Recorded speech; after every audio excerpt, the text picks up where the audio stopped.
Boys and girls, just gather round. Not too close, you might upset the horses.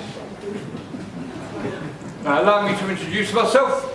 My name is Professor Oliphant, and the lad here is Jake. I have borrowed Jake for the afternoon from Guy's Hospital in the City of London, where he was taken as a child, having been found abandoned on the steps of St. Paul's Cathedral. He has no mother. He has no father. Not too much, please, he'll pay him. Ladies and gentlemen, boys and girls, this afternoon we are going to present for you the tragic story of the siege and fall of the city of Troy, as taken from all the best Greek authors for your instruction and entertainment. Thank you. Yes, ladies and gentlemen, this exhibition has been presented before the crowned heads of Europe, and they was both astonished and amazed at this story of blood, lust, terror, and despair.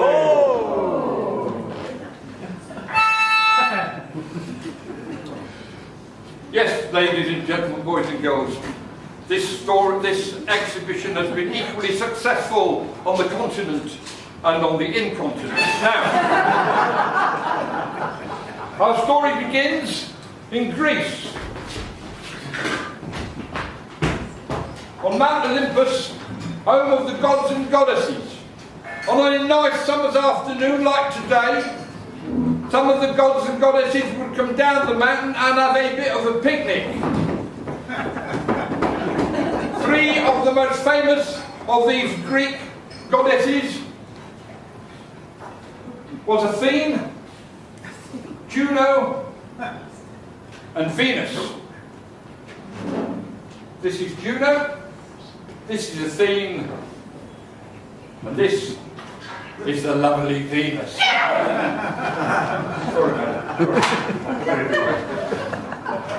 It was a lovely summer's afternoon. The sun was a-shining in the sky. The grasshoppers was a-hoppering in the grass. But was these goddesses enjoying the summer sunshine? No, they was not. And why was they not, is your supplementary question. Is it not, madam? Yes, it would be. Well, I'll tell you why. They was arguing. Now your supplementary question, sir, of course, is what was they arguing about? Well, each was insisting that she was the most beautiful, and they could not come to an agreement. And the argument got hotter and hotter, and they would surely have come to blows, and they not decided to get a second opinion on the matter, put the matter to arbitration, as it were. Now, wandering in the mountains nearby was a young Trojan by the name of Paris. And here he is. Now, as you can see, he just about finished his picnic. He just got his apple left, and he was about to take a bite into his apple when these maidens called out to him. They called out, "Young man, come over here and decide for us who is the most beautiful." So over he went, and he looked them up and down.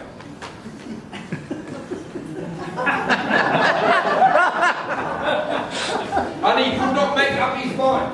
He thought they was all beautiful, which of course they was. So he looked them up and down again.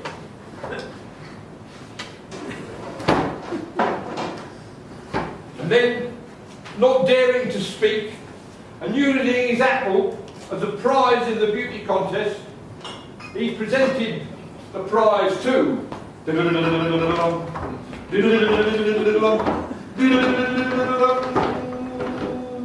lovely Venus, and he beat an hasty retreat. And the goddesses, still arguing of course, made their way back to Italy. Now we're going to change our scene from the haunts of gods and goddesses to the scummy haunts of man. Now I should explain to those ladies and gentlemen in the audience who may not be wise enough or able in some way to have on their bookshelves the works of the Greek author Homer, in those days, thousands of years ago, sir, when a goddess or a god took a shine to a mortal, they made them their sort of favourites. And that is what Venus did to Paris. She went everywhere with him and did him as much good as she possibly could. Whereas the other two, they tried to do him as much harm as they possibly could. Now, here we have the lightning scene change there by Jack. Here we have the ancient Greek city of Sparta. Now, in that ancient city of Sparta, there lived a most beautiful maiden by the name of Helen. And as you can see, she is very beautiful.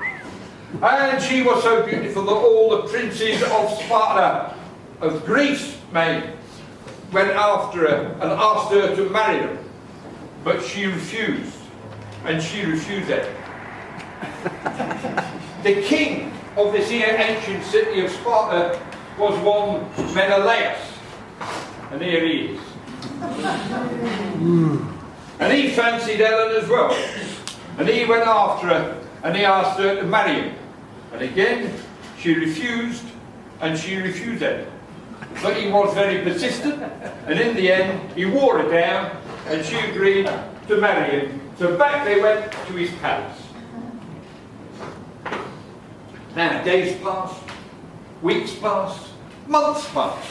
And you know, Helen, she got fed up with the same old gold plates every day, and same old dukes and princes for dinners on Thursdays, you know how it is. So one day, who should come a visit in Sparta from Troy? Now, let's see if you've been paying attention. Does anybody recognise this young man here? Harry! Somebody's awake, that's very good. That's very comforting, yes. Paris, the one who presented the prizes in the beauty contest. And he come, of course, accompanied by the goddess Venus. Only she came by air, having her own wings. So Paris, he comes to visit in Sparta, he sees the lovely Helen, and he fancies her something rotten. So, when he invites her on board his ship, off they go to Troy together.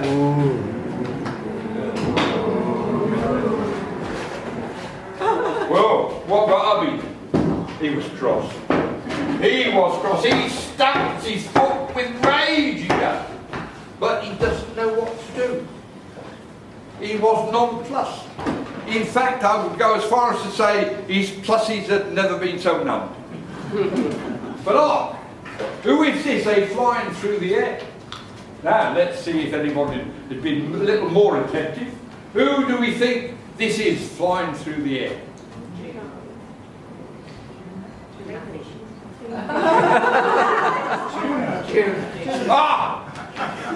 Somebody with good eyesight. It's the goddess Juno, and she is whispering in the ear of Menelaus. She's whispering. She is whispering. You're not going to take this line down, are you, Menelaus? Of course you are not. You're going to get your men. You're going to get your ships, and you're going to go after them, aren't you, Menelaus? Of course you are. You are going to get your men. You are going to get your ships. You're going to go after them and bring them back, aren't you, Menelaus? Yeah. Of course you are. And off she flew back to heaven. And Menelaus, he decided to do what the goddess had told him, and off he went, and he got his men, and he got his ships, and he got his men on board the ships, and he got on board himself. But Menelaus, he had a problem. The wind was contrary, and he could not sail off to Troy. So then, King Menelaus, ladies and gentlemen, decided to do a most terrible thing. He decided to sacrifice his one and only niece Iphigenia to the gods in exchange for a following week. Here she comes, poor girl, in her best frock. She thinks she's going to be married. And here comes the dreaded executioner. Now, ladies and gentlemen, boys and girls, I do ask you during this part of the exhibition to remain seated. It is a little dangerous. I bend her, lad, I bend her. He takes aim once. He takes aim twice. And he cut her throat. Yes, ladies and gentlemen, boys and girls, life in those days was very hard. Was very hard. But it did the trick. The wind changed. And he was able to sail off to Troy.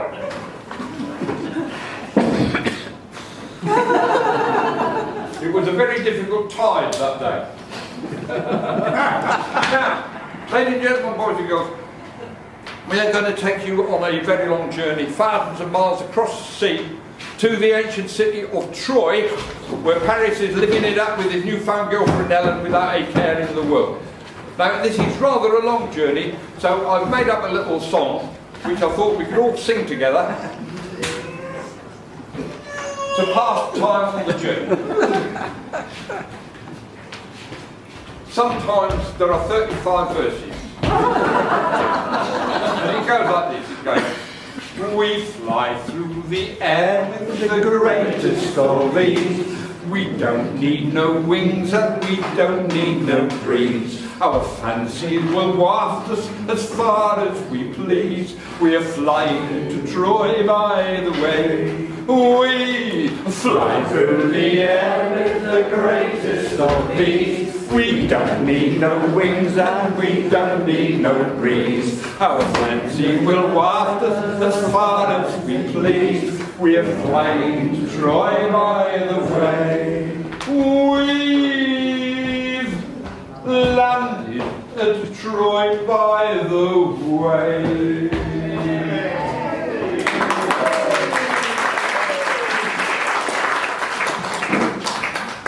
Now, ladies and gentlemen, boys and girls, here you see the ancient city of Troy, where Paris is living it up with his newfound girlfriend Ellen without a care in the world.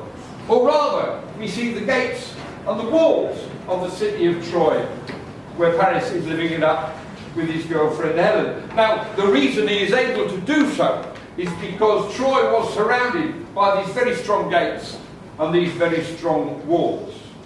Now, here come the Greek soldiers are marching up to the gates of the city of Troy. And as you can see, they're all ready for battle with their helmets, their spears, their shields, and those little frilly knickers what they favoured for combat.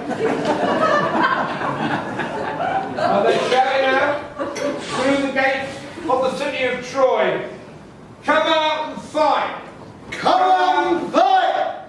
Well, the Trojan army, having been warned by the goddess Venus what was about to occur, they was all ready for the battle.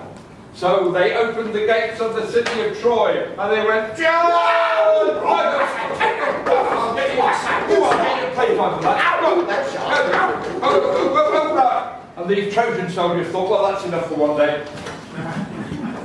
So they shut the gates of the city of Troy and they went and had a lie down. And the Greek soldiers, quite happy with their first day of battle, they went back to their camp and they put elastic plaster on their cuts and they put Vaseline on their bruises. They had a nice cup of cocoa and an early night. But the next day they was back through the gates of the city of Troy and they decided to batter down the gates because the Trojan soldiers, you see, they thought, we don't want a battle today, we want a day off. We're due a day off anyway. So they said, no, we're not coming out. So the Greek soldiers thought, right, battering rams at the ready. So they got their battering ram and they went,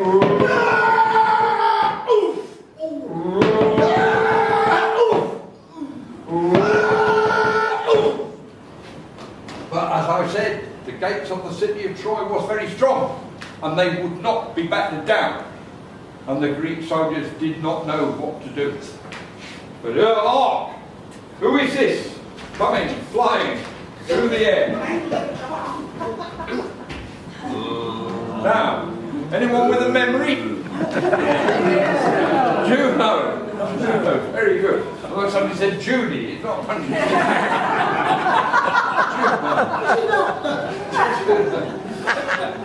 And Juno, she's whispering in the ear of Ulysses, the cunning fox. And what is she whispering? If we're very quiet, we may overhear. Chi-chi! Chi-chi! Ah, G-G. Now, if we have any Greek scholars in the audience, they will know that G-G is the ancient Greek word for horse.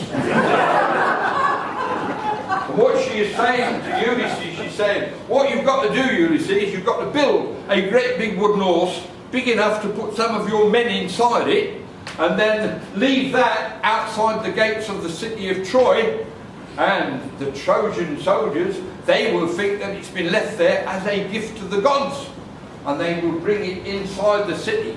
And then at night, when everybody's gone to bye-byes, your men can come out and open the gates of the city of Troy from the inside.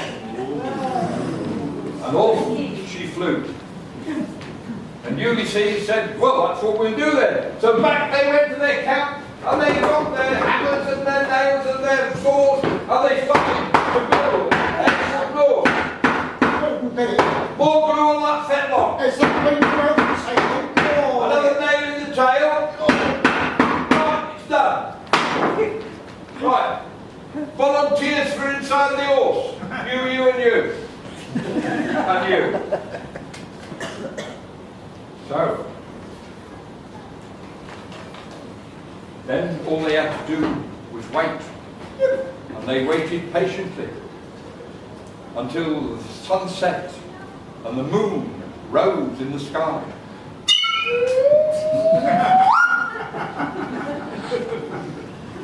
Then ever so quietly they pushed the horse up to the gates of the city of Troy.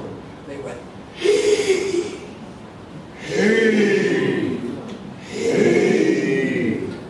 And then they tiptoed back to their camp and waited for the signal. They waited until the sun began to crawl into the sky and the moon disappeared. Well, the Trojan soldiers were all ready for a bit of a battle, and they came out, they'd had a nice rest, and they opened the gates of the city of Troy, and they went, oh, look, so mussy, a horse, a big wooden horse. The Greeks must have left it there as a gift to the gods. We'll bring it inside the city. It'll look nice in the square. So they went,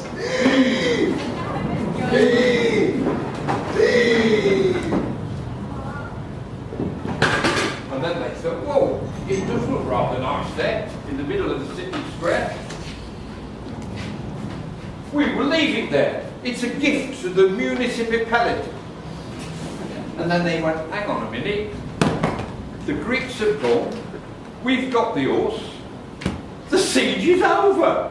And they opened their bottles of beer and their bottles of wine, and they danced round and round the wooden horse until they was all terribly tired. Then they waited, and the moon rose in the sky.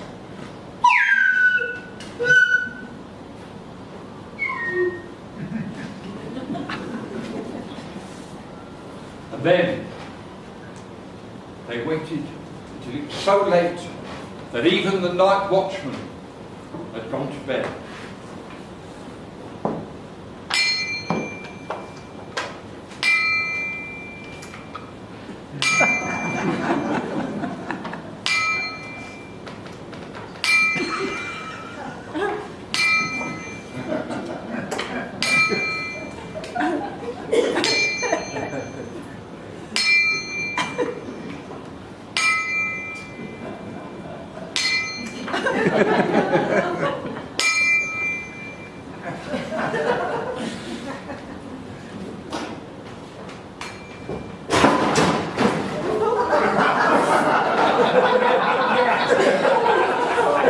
The gods are angry.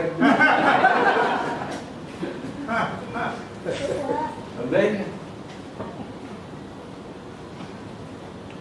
those Greek soldiers, all they had to do was wait. And they waited, and the sun began to rise, and the moon disappeared.